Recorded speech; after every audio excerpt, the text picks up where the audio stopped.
The rain came down in sheets, turning the Chicago alley into a maze of shadows and rushing water. "Doctor," Sarah Chen pulled her coat tighter, cursing herself for taking the shortcut. The hospital was only 2 blocks away, but every step felt like miles in this weather. Then she heard it. A sound that didn't belong. Not a cat. Not a rat. Something else. A whimper. She stopped, water streaming down her face, listening. There it was again. Weak. Desperate.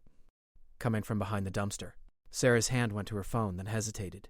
She was already late for her shift. Another doctor could handle whatever homeless person had taken shelter here. But the sound came again, and something in it made her chest tighten. She moved toward the dumpster, using her phone's flashlight to cut through the darkness.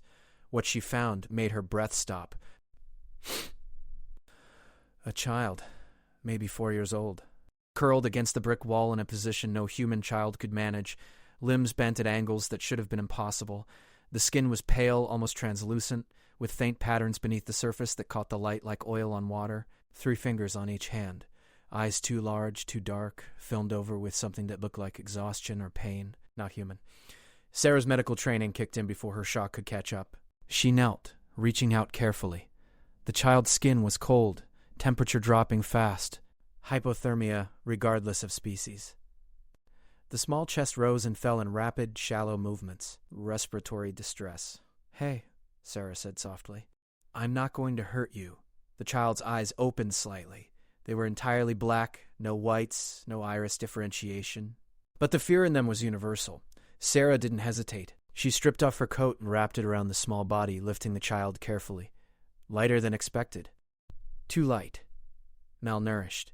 She could feel bones through the thin skin. She couldn't take this child to the hospital. Questions she couldn't answer. Authorities she didn't trust. The news had been full of reports lately. Unidentified crafts in orbit, diplomatic tensions, whispered stories of alien refugees that always ended in deportation or worse. Sarah ran toward her apartment instead. The child clutched against her chest. Inside, she laid the child on her couch, cranking the heat up high. Under better light, the situation looked worse. The patterns beneath the skin weren't decorative. They were vascular systems, and they were shutting down. The child's breathing had become a rattle. Sarah's hands moved on autopilot, checking vitals with equipment she'd borrowed over the years. Heart rate erratic. Temperature still dropping despite the blankets. But the anatomy was all wrong. She couldn't find veins where they should be. The bone structure made no sense. The child's eyes opened again, focusing on Sarah's face. A small hand reached up, 3 delicate fingers brushing Sarah's cheek. The touch was gentle, trusting. Then the child spoke, voice barely a whisper, words in a language Sarah didn't recognize. But the tone was clear. The child was saying goodbye. "No," Sarah said firmly. "You don't get to give up. Not yet." She grabbed her laptop, fingers flying across the keyboard. If this child was alien, someone had brought them here. Someone had left them. There had to be information somewhere. The search led her down digital rabbit holes she'd never explored. Encrypted forums, whistleblower sites. Finally, a contact form that looked more legitimate than the others. A name. Dr. God. James Morrison. Xenobiology consultant. Location classified. Sarah typed frantically, attaching photos, describing symptoms. She hit send and prayed to God she didn't believe in. The child's breathing stopped. Sarah's training took over again. CPR. But where was the heart exactly? She pressed her hands against the small chest, feeling for the right spot, finding something that felt like a pulse point. She pushed, counted. Pushed again. The child gasped, drawing in a rattling breath. Sarah kept going, sweat running down her face, arms burning. She couldn't let this child die. She wouldn't. Her laptop pinged. She grabbed it with one hand, still maintaining pressure with the other. An email. From Morrison. Stop CPR. You're collapsing the secondary respiratory chamber. Keep the child warm. I'm sending transport. 15 minutes. If anyone asks, you found a sick human child. Nothing else. Burn this message. Sarah pulled her hands back, watching as the child's breathing evened out slightly. The skin patterns began to pulse again, faint but visible. 15 minutes felt like 15 hours. When the knock came at her door, Sarah checked the peephole twice before opening it. A woman in a black jacket stood outside, face neutral, eyes sharp. Dr. Chen? Yes. I'm here for the package. Sarah's jaw tightened. The child. Not a package. The woman's expression didn't change. The child, then. May I come in? Sarah stepped aside, never taking her eyes off the woman as she entered. The woman moved to the couch, looking down at the small figure wrapped in blankets. Cerellian, the woman said quietly. I haven't seen one in years. She looked at Sarah. You saved her life. That won't be forgotten. What happens now? That depends. Are you willing to do more than just save her life? Sarah looked at the child, at those two large eyes that had already seen too much suffering. Tell me what you need, she said. The woman smiled for the first time. Come with me, and I'll explain everything. But once you step through that door, Chen, your old life is over.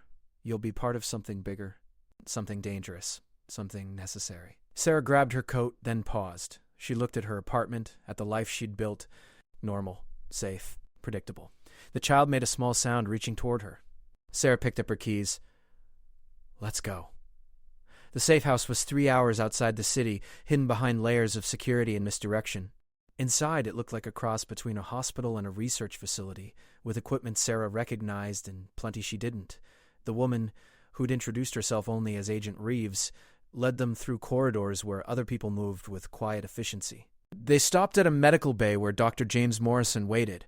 He was older than Sarah expected, gray hair and kind eyes, but his hands moved with the confidence of someone who'd done this work for decades. Let me see her, he said gently. Sarah laid the child on the examination table, staying close. Morrison began his assessment with instruments that hummed and glowed, reading information Sarah could only guess at. Starvation, exposure, and something else. Morrison's frown deepened.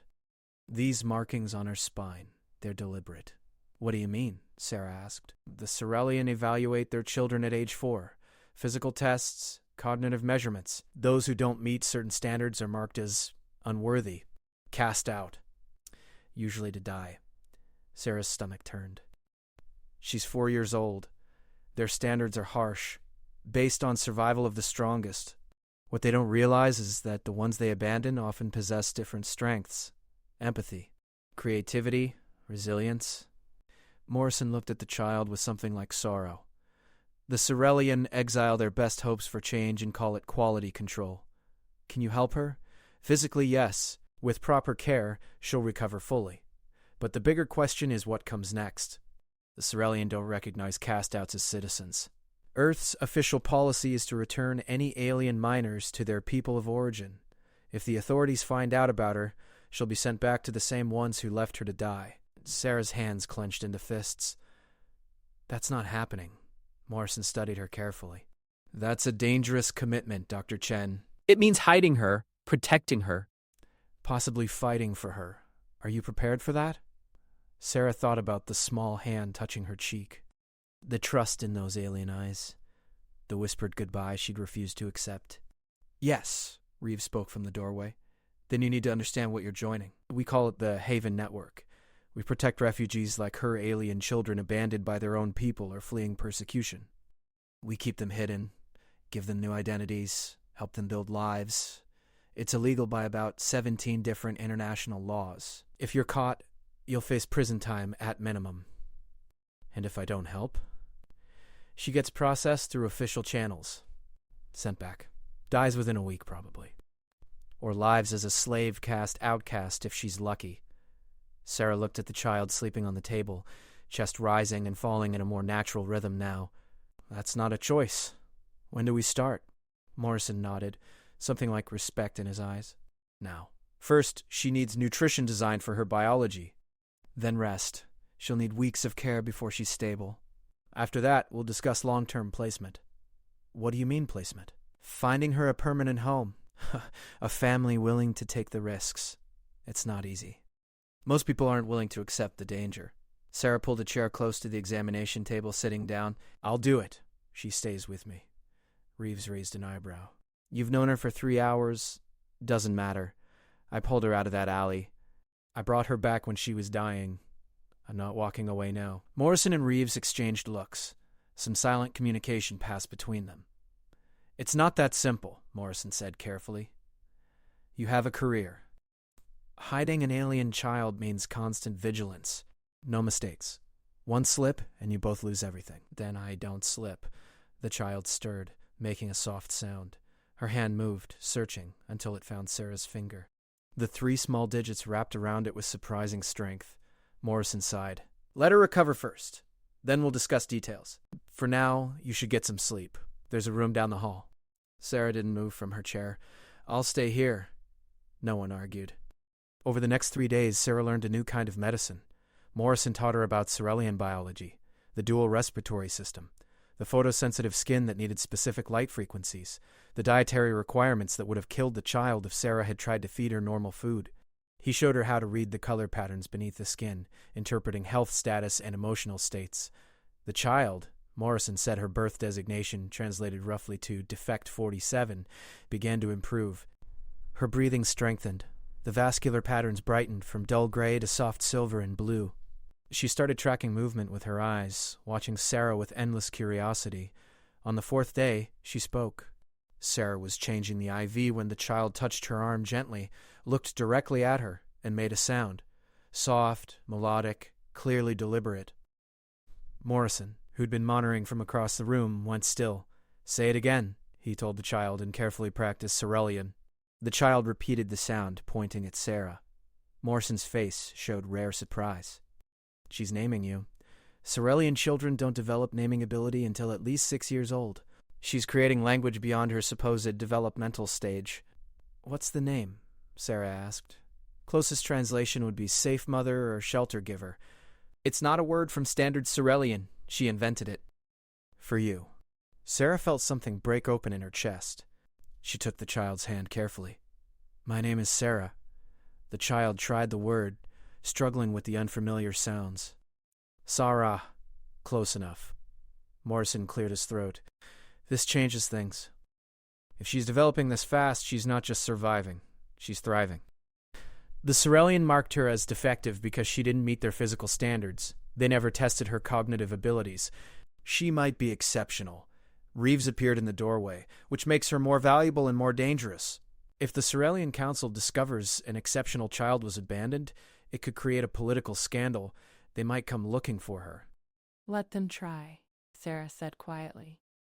The child tugged on Sarah's sleeve, then pointed to her own chest. She made another sound, different from before. Hesitant, questioning. She's asking for her own name, Morrison said softly. Not the designation they gave her. A real name. Sarah thought about it, about the rain in the alley, about finding something precious in the darkness, about second chances and new beginnings. Kira, she said. Your name is Kira. The child, Kira, smiled. It was the first smile Sarah had seen from her.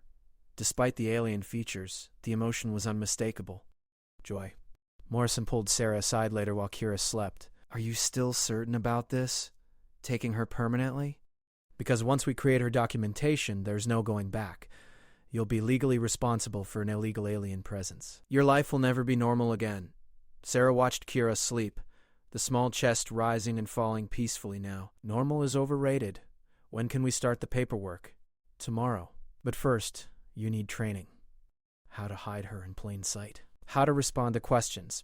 How to contact the network if things go wrong. How to run if you have to. I'm a doctor, not a spy.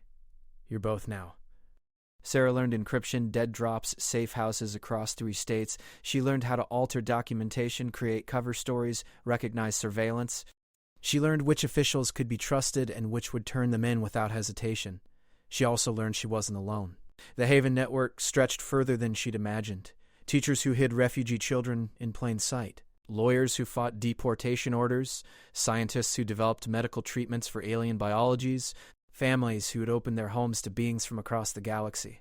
And she learned about the others they'd saved. A Voranian teenager whose own government had tried to execute him for questioning authority. Twin Keltharian children separated from their parents during an evacuation.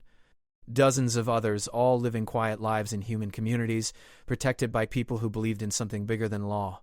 Morrison showed her photos of success stories. A Cerulean girl, now 12, top of her class in mathematics. An Ordani boy who'd become a talented violinist. Children who should have died but instead were thriving, hidden among humanity.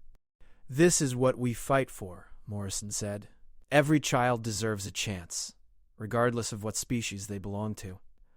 Sarah thought about the doctors she'd worked with who'd turned away undocumented humans because of paperwork. The same fear and bureaucracy that hurt people now extended across star systems. When can I take Kira home? Soon. But your home is compromised. The hospital knows your address. We're setting up a new identity for you. New apartment, new position at a different hospital. You'll keep your first name for continuity, but everything else changes. What about my friends? My family? You tell them you took a position in another city. Make the break clean. Maintain distance. Every connection is a potential vulnerability. Sarah had known it would come to this, but the reality hit harder than expected. Her mother, her brother, the colleagues who'd become friends. All of them would have to believe she'd simply moved on, unless she wanted to risk Kira's life. She said, "New life. Clean break." Morrison handed her a folder. Dr. Sarah Chen, pediatric specialist, transferred to Madison, Wisconsin. Your apartment is ready. Your position starts in 2 weeks. Kira will be documented as your adopted daughter, Katie Chen. Medical records show she has a rare genetic condition that explains any unusual features. We've got doctors in the network who will support the cover story. Sarah opened the folder, looking at the false documents that would become their truth. Katie Chen. She'll need to learn to answer to it. Children are adaptable, especially ones who've survived what she has. That night, Sarah sat with Kira, teaching her the new name. The child learned quickly, repeating it until the pronunciation was nearly perfect. Then she pointed to Sarah. Mama? Kira said carefully. Sarah's breath caught. Morrison teach you that? Kira shook her head. She touched Sarah's hand, then her own chest, then said it again. Mama. Sarah pulled the child close, feeling the too light body pressed against hers, the heartbeat that didn't sound quite human but was precious all the same. Yeah, she whispered. Mama? That's right. The move to Madison happened quickly. The apartment was small but comfortable, with good light and a park nearby. Sarah's new colleagues at the hospital were welcoming, and nobody questioned the quiet daughter who sometimes came to pick her up after shifts. Kira adapted faster than Sarah expected. She learned to hide her hands in gloves, explaining she had sensitive skin. She wore special contacts that made her eyes look more human. The light-sensitive patterns on her skin stayed covered with long sleeves and high collars. To casual observers, she looked like a pale, delicate human child with an unusual medical condition. But at home, Kira could be herself. She'd shed the gloves and contacts, stretching her fingers in ways that still amazed Sarah. She'd stand near the windows where sunlight hit her skin, and Sarah would watch the patterns shift through colors, silver when calm, blue when happy, gold when curious, red when scared or hurt. Sarah learned to read her daughter through those colors, understanding moods and needs before words became necessary. Kira grew rapidly, not just physically but mentally. By 6 months with Sarah, she was reading at a level that would have been remarkable for a human 8-year-old. By a year, she was solving mathematical problems that stumped Sarah completely. But she was still a child. She played with toys, laughed at silly jokes, needed bedtime stories and goodnight hugs. She had nightmares about the alley, about being cold and alone, and Sarah would hold her until the fear passed. They built a life together. Small and hidden, but real. Then, on Kira's 2nd anniversary with Sarah, everything changed. Sarah came home from work to find their door slightly ajar. Her heart stopped. She'd been trained for this. Protocol said to run, contact the network, assume the worst. But Kira was inside. Sarah pushed the door open carefully, ready to grab her daughter and flee. What she found froze her in place. 3 figures stood in her living room. Not human, definitely not human. They wore formal garments that seemed to shift colors, and their features were similar to Kira's, but older, more refined. Cerealian adults. Kira sat on the couch, perfectly calm, those black eyes fixed on the visitors with an expression Sarah had never seen before. Not fear, something harder. One of the Cerealians turned to Sarah. Dr. Chen, I presume. We need to speak about the child you harbor. Sarah moved immediately to Kira's side, putting herself between her daughter and the aliens. She's not going anywhere. We are not here to retrieve her, the Cerealian said. The voice was neutral, precise. We are here to understand how this defect has survived, and why our long-range scans detected neural activity from this location that exceeds standard Cerealian development by considerable margins. The 2nd Cerealian stepped forward. The child was marked unworthy at proper evaluation age. Standard protocol demands abandonment, yet she lives. Explain. Sarah's mind raced. Every word could be a trap. I found her dying in an alley. I saved her life. I gave her a home. That's all that matters. That is insufficient explanation, the third Cerellian said. We require detailed analysis. The child's continued existence represents anomalous data. We will conduct full evaluation. If she has developed beyond initial assessment, protocols require reassessment of initial judgment. Kira stood up, moving to stand beside Sarah. She looked at the Cerellian adults and spoke in their language, words Sarah had helped her practice but never expected to hear used. The effect was immediate. All three Cerellians went utterly still. What did she say? Sarah asked quietly. Morrison's voice came from the doorway. He'd appeared silently, Reeves beside him. She told them she remembers being evaluated. She remembers being marked, and she told them exactly why they judged her unworthy, because her bone density was 0.3% below standard. Morrison walked into the room carefully, hands visible and non-threatening. She also told them her current bone density exceeds Cerellian standard by 4%, her neural development surpasses adult ranges in 17 categories, and her language acquisition includes fluency in 3 human languages plus formal and informal Cerellian dialects. The first Cerellian skin patterns shifted through colors Sarah didn't recognize. Impossible. Marked defects do not develop.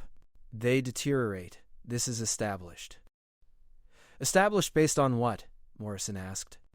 Children you abandon don't get proper nutrition or care. Of course they deteriorate, but given what she needed, this child thrived, which means your evaluation protocols are fundamentally flawed.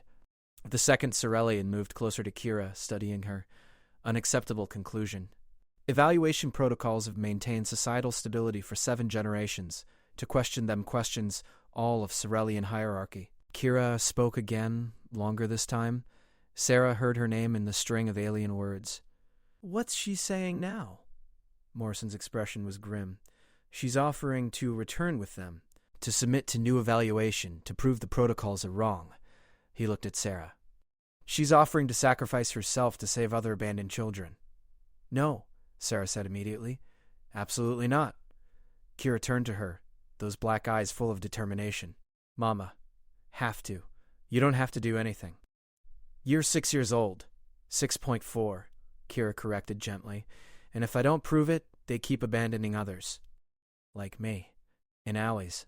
In cold. To die. Her small hand took Sarah's. You taught me. Right thing is hard thing sometimes. Sarah's vision blurred. I also taught you that we protect our family. This protects bigger family. All the children. Please, Mama. Understand. The Cerellians watched this exchange with visible confusion. The third one spoke. The defect demonstrates attachment behavior. Unusual. Previously marked subjects showed no such capacity. She's not a defect, Sarah said harshly. Her name is Kira, and she's the smartest, bravest person I know. Reeves spoke quietly from her position by the door. If she goes with them, we have no guarantee she'll come back. Cerellian law doesn't recognize non-citizens. The moment she's on their ship, she's subject to their rules. Then we don't let her go, Sarah said. Morrison shook his head slowly. We can't stop them by force. There are protocols, treaties. If we interfere, it creates an interstellar incident. The Haven network gets exposed. Every child we're protecting becomes vulnerable.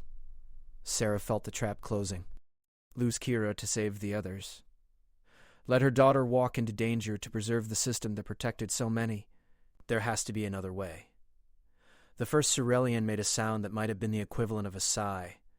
The child may return after evaluation. If assessment confirms anomalous development, protocols will be reviewed. If she is declared worthy by new standards, citizenship will be granted. She will be permitted to choose residence. And if the assessment goes the other way? Sarah asked. Silence. Kira squeezed Sarah's hand. Trust me, Mama. I'm not unworthy. They're wrong. Sarah knelt down, looking her daughter in the eyes. You don't have to prove anything to them. You're already worthy. You've always been worthy. I know. You showed me. Every day. Now I show them. Sarah pulled Kira into a fierce hug, breathing in the scent of her, feeling the too light body pressed close. If anything happens to you, it won't. Promise. Kira pulled back, smiling that smile that still amazed Sarah with its simple joy. I come back. Then we have ice cream. Celebrate. Chocolate chip? With sprinkles. Sarah forced herself to let go, standing up to face the Cerelians. If she's harmed in any way, there won't be a corner of the galaxy where you can hide from me. The Cerelians exchanged glances. The second one spoke. Human protective response to offspring. Previously documented behavior. Unusual application to non-biological relation. She's my daughter, Sarah said flatly. Biology doesn't change that. Kira walked toward the Cerelians, then paused. She turned back to Sarah and spoke clearly. Love you, Mama. Love you too, baby, always. Then Kira left with them, walking out of the apartment with her head high and her shoulders straight. The door closed. Sarah's legs gave out. Morrison caught her, helping her to the couch. She'll be okay, he said. But Sarah heard the doubt in his voice. How long? Evaluation protocols usually take 3 days. 4 at most. 4 days of not knowing. 4 days of imagining her daughter alone among the people who'd abandoned her once already. Sarah had never been religious, but she prayed anyway. The first day was endless. Sarah couldn't work, couldn't sleep, couldn't think about anything except Kira facing strangers who'd judge her worth. Morrison and Reeves stayed close, maintaining contact with sources in the Cerelian diplomatic corps, trying to get information. Nothing came through. The second day, Sarah paced her apartment until her legs ached. She looked at Kira's things, the books stacked neatly on the shelf, the drawings taped to the refrigerator, the special cup she used because it was easier for her 3-fingered grip. Every object felt like a memorial. The third day, Morrison received a coded message. The evaluation was still ongoing. Unusual for standard protocols. They were testing Kira beyond normal parameters. Sarah didn't know if that was good or bad. On the fourth day, at 3:47 in the afternoon, there was a knock at the door. Sarah ran to it, yanking it open. Kira stood there, flanked by 2 different Cerelians in formal robes. Her skin patterns glowed gold and silver, brighter than Sarah had ever seen them. Mama! Kira launched herself forward.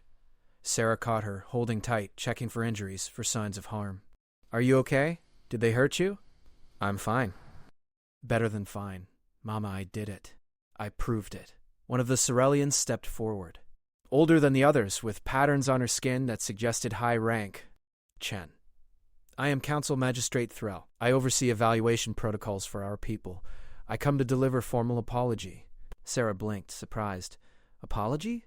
Your offspring, the one designated Kira, underwent comprehensive assessment. Results indicate neural development exceeding 98th percentile of all tested Cerelian subjects across 7 generations. Problem-solving abilities beyond adult standards. Emotional intelligence unmeasured in previous evaluations. Creative thinking capacity unprecedented in our records. The magistrate's pattern shifted to something that looked like shame. Initial evaluation missed these capacities because assessors only measured physical criteria. We tested strength, speed, reflexes. We did not test mind. We did not test heart. We abandoned our best and called it quality control. Kira pulled back from Sarah, looking at the magistrate. You'll change it? The protocols? Yes. Full review begins immediately. All previously marked children will be re-evaluated using comprehensive standards. Those found worthy will be given citizenship and full rights. The magistrate looked at Sarah. Your child has altered 7 generations of policy in 4 days. She is exceptional. And she learned this exceptionalism from you. Sarah felt tears on her face. She was always exceptional. You just didn't see it. Agreed. Which is why I offer you proposition. Come to Cerelian homeworld. Teach us your methods. Show us how defects become exceptional. Share your knowledge. Sarah looked down at Kira, who gazed back with those 2 large eyes full of hope and love. No, Sarah said firmly. The magistrate's pattern shifted to confusion. You refuse? This is significant honor. I'm honored, but my daughter's home is here, with me, where she's loved unconditionally, where her worth isn't measured by tests or standards or protocols. If you want to learn, send observers, send students. But Kira stays home. Kira hugs Sarah tighter. Told you. Mama chooses me. The magistrate studied them both for a long moment. Then her pattern shifted to something that might have been respect. Understood. Observers will be sent. We will learn. And Dr. Chen, you have our gratitude. What you did for one child may save thousands. After they left, Sarah closed the door and sank to the floor, still holding Kira. Chocolate chip ice cream? Kira asked hopefully. Sarah laughed through her tears. With extra sprinkles. 6 months later, Sarah stood in Morrison's office looking at the map on his wall. New locations had been added, safe houses, haven't network contacts. And something else, markers indicating Sorelian observers stationed in human communities, learning new evaluation methods. 17 abandoned children recovered so far, Morrison said. Brought back, reevaluated, given citizenship. Kira started something bigger than any of us expected. Sarah watched through the window as Kira played in the yard with 2 other alien children, recent rescues still learning to trust. Her daughter's laughter carried through the glass, pure and joyful. She's teaching them, Sarah said quietly. She's teaching all of us. Did you hear about the Voranian government inquiry? They're questioning their own evaluation protocols now. Kira's case made intergalactic news. One human doctor who refused to let a child die is changing policy across 3 species. I didn't do it to change policy. I did it because it was right. That's why it worked. Morrison handed her a tablet. New intake request. Keltharian child abandoned for cognitive disability. Family willing to take her, but they need medical support. Sarah looked at the photo. A small face, features unfamiliar, but eyes unmistakably frightened. Another child who deserved better. Send me the details. I'll help. Over the next 2 years, Sarah became the network's lead medical consultant for alien children. She developed protocols, trained doctors, created support systems. Her apartment became a way station for refugees, a place where scared children learned they could be safe. Kira grew. She started regular school, her exceptional abilities carefully hidden, her differences explained by medical documentation the network maintained. She made friends. She excelled in every subject. And she never forgot where she came from. On her 9th birthday, celebrated according to human custom because it made Kira happy, she asked Sarah a question. Mama, when I'm grown, can I help other children, like you helped me? Sarah thought about the scared, dying child in the alley. About the brave girl who'd faced her people's judgment, about the young person who'd become her daughter and her hero. You already do, baby. Every day. But I mean really help. Work with the network. Save lives. You're 9 years old. You should be thinking about homework and playdates. Kira's skin patterns shifted to determine gold. I'm thinking about children in alleys. Being cold. Being alone. Thinking they're unworthy. She took Sarah's hand with those 3 delicate fingers. You showed me I'm worthy. I want to show others. Sarah pulled her daughter close. Then, when you're old enough, we'll do it together. Promise? The years passed. Kira grew into adolescence, her exceptional mind developing in ways that amazed everyone around her. She maintained perfect grades while helping the network analyze cases, developing evaluation criteria that could identify abandoned children before they reached critical condition. She never tried to hide what she was, not at home, not with the network. But she learned to navigate both worlds, human and Sorelian, wearing her differences like armor when necessary, and shedding them when safe. At 16, she gave a presentation to the Sorelian Council, transmitted from Earth. She spoke about worth and value, about measurements that mattered and ones that didn't. She showed data proving that abandoned children given proper support exceeded standard Sorelian achievements in 73% of cases.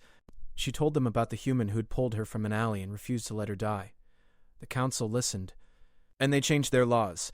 Mandatory reevaluation for all marked children. Support systems for those who needed them. Acceptance that different didn't mean defective.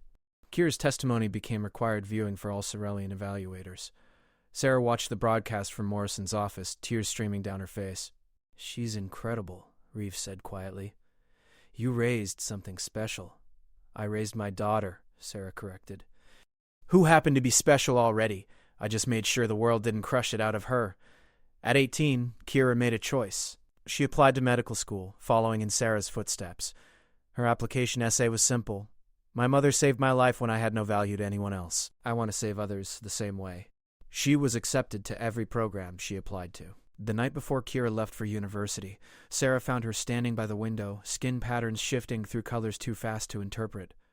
Nervous? Sarah asked. Scared, Kira admitted. What if I'm not good enough? Sarah moved beside her, putting an arm around shoulders that were nearly as tall as her own now. You're the girl who survived abandonment, who proved an entire society wrong, who changed laws across 3 species. I think you can handle medical school. But what if I fail? Then you try again. That's what you taught me. Failure doesn't define worth, giving up does. Kira leaned into the embrace, still seeking comfort the same way she had as a small child. Thank you, Mama, for everything. Thank you for letting me be your mother. It's been the honor of my life. They stood together watching the sunset, human and alien, mother and daughter, bound by choice rather than biology, but no less real for it. Years later, Dr. Kira Chen stood in the same alley where Sarah had found her, now on a training exercise with medical students. The alley had changed, cleaner now, safer, but still shadowed. This is where it started, Kira told her students, where someone chose compassion over protocol. Where one human doctor saw a dying alien child and decided worth wasn't measured by species or standards. She pointed to the spot behind the dumpster. I was here. 4 years old, abandoned, dying. I'd been marked unworthy by people who should have protected me. Left to die in the rain. The students listened, some human, some alien, all future doctors learning what medicine really meant. My mother found me. She didn't see an alien. She saw a child who needed help, and she gave it. No hesitation, no questions about my value. She just acted. Kira's patterns shifted to brilliant gold and silver. That's what I'm teaching you today. Value isn't measured, it's chosen. Every patient has worth. Every life matters. Your job isn't to judge, it's to heal, to help, to see the person, not the category. She looked at each student in turn. Some of you will face situations like my mother did. Patients society says aren't worth saving. Laws that demand you turn away. Protocols that prioritize paperwork over people. When that happens, remember this alley. Remember that every choice matters. And choose compassion. The students nodded, absorbing the lesson. Later, Kira returned home to find Sarah waiting with dinner prepared. Her mother moved slower now, retirement having softened some of the urgency Sarah had carried for so many years. How was class? Sarah asked. I told them about the alley. You always do, because it's important. You saved my life, Mama. Every doctor should know that's possible, that it matters. Sarah smiled, the expression creating familiar wrinkles around eyes that had seen so much. You saved mine too, you know. Before you, I was going through motions. After you, I had purpose. They ate together, sharing stories of their days. Kira talked about her students' progress. Sarah mentioned the Haven Network's latest success, 14 children rescued in a single month, all finding families, all thriving. Morrison wants to retire, Sarah said. He asked if you'd consider taking over as medical director. Kira's patterns shifted through thoughtful blues and silvers. That's a lot of responsibility. You've been ready for years. What about my teaching? You can do both. I did. Kira considered this, then smiled. Okay, but only if you come out of retirement to help. I need my co-director. Sarah laughed. I'm too old for midnight rescues. You're not old, and I need you. We're a team, remember? We're a family. Same thing. They talked late into the night, planning the network's future. New protocols. Better support systems. Expanded reach to species they hadn't contacted yet. Every abandoned child deserved a chance. They would make sure they got it. As Kira prepared to leave, Sarah stopped her at the door. I'm proud of you. I don't say it enough, but I am. Every single day. Kira hugged her mother tight, patterns glowing with love and gratitude. I know, Mama, and I'm proud of you for choosing me. For fighting for me. For showing me that worth is given, not measured. You've changed the galaxy, Kira. We changed it.